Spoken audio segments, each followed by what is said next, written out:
Plus jeune, on m'a prêté la cartouche du premier Zillion.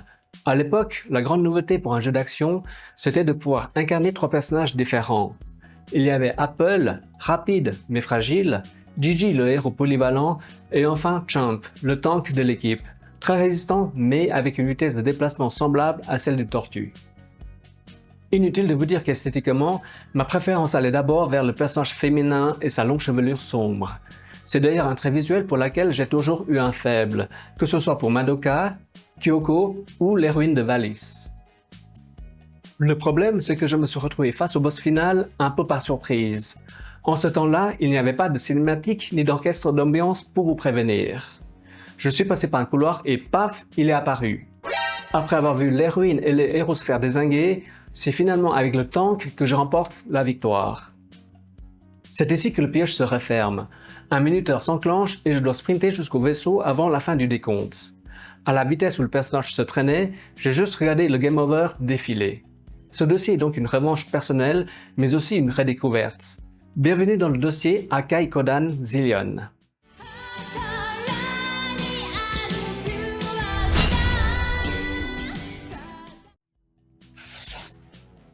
Pour comprendre comment Zillion a vu le jour, il faut se replacer dans le contexte électrique de la guerre des consoles des années 80. À cette époque, Nintendo écrase le marché mondial avec sa NES. Pour les plus jeunes qui n'ont pas connu cette décennie, cette compétition se jouait sur les jeux et aussi les accessoires. Des manettes spéciales, des volants et des gadgets vendus comme le futur du jeu vidéo. Dans le lot, on trouvait le célèbre NES Zapper, porté par le carton monumental de Duck Hunt.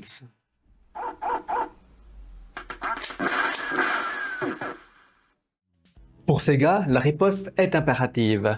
C'est en 86 que la firme lance au Japon sa nouvelle machine, la Sega Mark III, que nous allons connaître un peu plus tard, chez nous, sous le nom de Master System. Et pour accompagner la console, Sega sort le Light Phaser.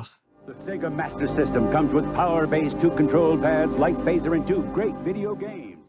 Techniquement, l'objet est supérieur. Il est plus précis et surtout doté d'un design beaucoup plus adulte et futuriste que le jouet orange de la concurrence. Seulement, un bel accessoire ne suffit pas s'il n'y a pas une licence forte pour le vendre. C'est ici que le projet Zillion entre en scène. Pour accompagner le lancement de sa console, Sega sollicite le studio Tatsunoko. L'objectif est clair, concevoir un anime qui servira de vitrine publicitaire à son nouveau pistolet. En résumé, Zillion n'est qu'une pure commande promotionnelle. Ce qui est fascinant, c'est qu'on assiste, ici, à la naissance d'un projet cross-média avant l'heure. Le lien avec le jouet physique va totalement définir l'identité visuelle de l'anime. D'ailleurs, si vous observez la série de près, le placement de produits est d'une précision chirurgicale et va évoluer avec la gamme de jouets. De l'épisode 1 à 14, le générique montre les héros avec le design exact du pistolet original.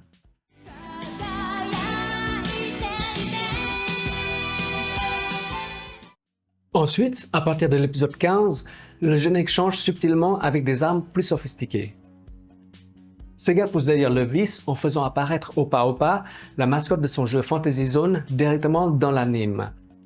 Plus loin, on peut même voir le héros jouer sur une console Sega avec la manette iconique que les gamins japonais tenaient entre leurs mains. Le but est de souder leur univers et de fidéliser le public autour d'une identité de marque globale. On ne vend plus seulement un dessin animé, on vend tout l'écosystème Sega. Derrière cette machine marketing se cache pourtant un tournant artistique que personne n'avait vu venir. À ce moment-là, le studio Tatsunoko est déjà surbooké par d'autres projets majeurs. Pour eux, Zillion est une commande de plus, presque une corvée. Ils décident donc de confier le projet à une équipe de jeunes recrues, encore inconnues, mais totalement passionnées pour qu'elle se fasse la main. Le nom de cette petite division interne, Eiji Tatsunoko. Eh oui, vous avez bien entendu, on assiste ici à l'acte de naissance officiel de ce qui deviendra plus tard l'un des piliers de l'animation mondiale. Cette petite division prendra son envol, quelques années plus tard, pour devenir le studio Production Eiji.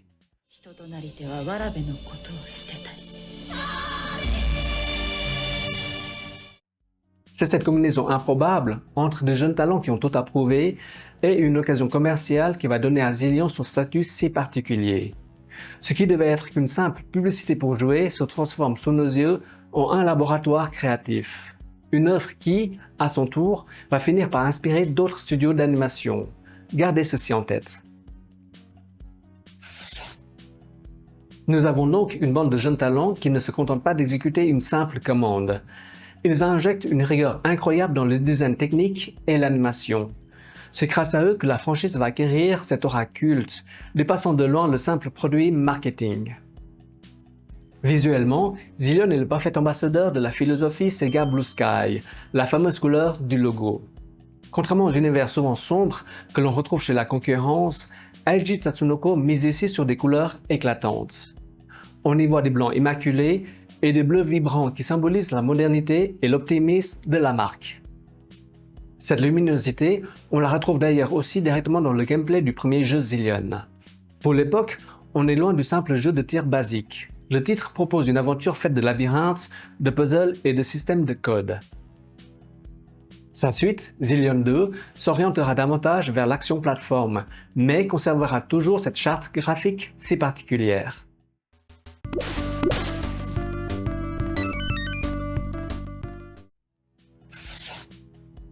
Ce qui ne devait être qu'une publicité géante s'est transformé en un projet d'une ampleur totalement imprévue. Au lieu d'un anime vite fait, pour écouler des stocks de jouets, on se retrouve face à un univers d'une richesse étonnante, porté par 31 épisodes avec une introduction, un développement et une vraie fin. Pour le synopsis, nous sommes dans un futur très lointain avec une aventure qui prend place sur une colonie de l'humanité qui se retrouve assiégée par l'Empire Noza, une race extraterrestre impitoyable. Alors que les forces de défense sont dépassées, avec leurs armes conventionnelles, un groupe de héros, le trio que j'ai mentionné dans l'intro, apparaît équipé de mystérieux pistolets laser, les Zillion, une technologie ancienne, clin d'œil au laser tag, seule capable de percer les armures ennemies. Apple et Champ, rejoints par Gigi, vont devoir apprendre à se connaître avant de pouvoir former l'unité d'élite White Knights.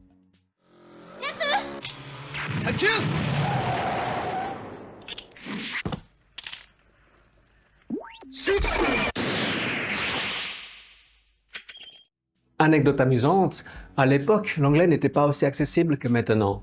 Dans la version japonaise, le nom a été écrit exactement comme il le prononce, ce qui donne à l'écran White Nuts, autrement dit en français, les noisettes blanches, au lieu des chevaliers blancs. Je vous laisse imaginer l'effet pour un spectateur anglophone. Si le scénario peut sembler classique aujourd'hui, l'animation de Zillion est tout simplement supérieure à la production d'une série TV de sa génération. C'est ici qu'on reconnaît la patte de cette jeune équipe. Les mouvements sont fluides, les cadrages dynamiques et l'attention portée aux détails mécaniques est obsessionnelle. Le succès est tel qu'un OAV, intitulé Burning Nights, verra le jour l'année suivante, confirmant que Zillion est devenu, en l'espace d'un an, une œuvre culte à part entière. Dans un précédent dossier, je vous avais présenté la franchise Borgman. Ce qu'il faut comprendre, c'est que cette série fait partie de ces œuvres directement inspirées par le concept de Zillion. Pourtant, en analysant la filiation entre les deux, on observe une évolution fascinante du design industriel japonais. Dans Zillion, les héros portent encore un équipement typé Sportech, avec des tenues inspirées de la mode du laser tag. Mais avec Borgman, sorti seulement un an plus tard, on franchit une autre étape. On passe à l'armure de combat intégrale beaucoup plus menaçante. C'est la vague de l'esthétique Cyber Action qui dominera la décennie suivante. On quitte le terrain du jeu de loisirs pour rentrer dans celui du guerrier technologique pur et dur. Cette transition marque la fin d'une époque, celle où la technologie était perçue comme un gadget ludique pour devenir une extension quasi organique et militaire du corps humain, à la manière d'un Gaver ou encore de l'ultra-violent Gyno Saber. Aujourd'hui, que reste-t-il de cette épopée? Si le pistolet de Sega est devenu un objet de collection, Zillion s'est imposé comme une pierre angulaire de l'histoire de la marque. Ce design est devenu tellement iconique qu'on le retrouve en clin d'œil. Les développeurs japonais, eux-mêmes bercés par la série, ont multiplié les hommages. Dans Phantasy Star Online, on retrouve le Ruby Gun, copie conforme de l'arme du héros. Plus surprenant encore, dans le jeu de rôle Devil Summoner, il existe une arme spéciale nommée Zillonium Gun, avec une munition infinie et look identique au second pistolet du héros. La boucle est bouclée.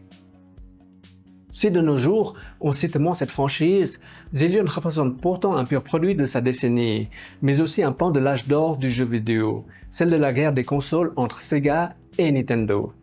Zillion, c'est aussi et surtout l'une de ces belles histoires où le talent pur a su transformer un simple argument de vente en une œuvre culte, lançant au passage les carrières de ceux qui allaient révolutionner l'animation avec le studio Production IG.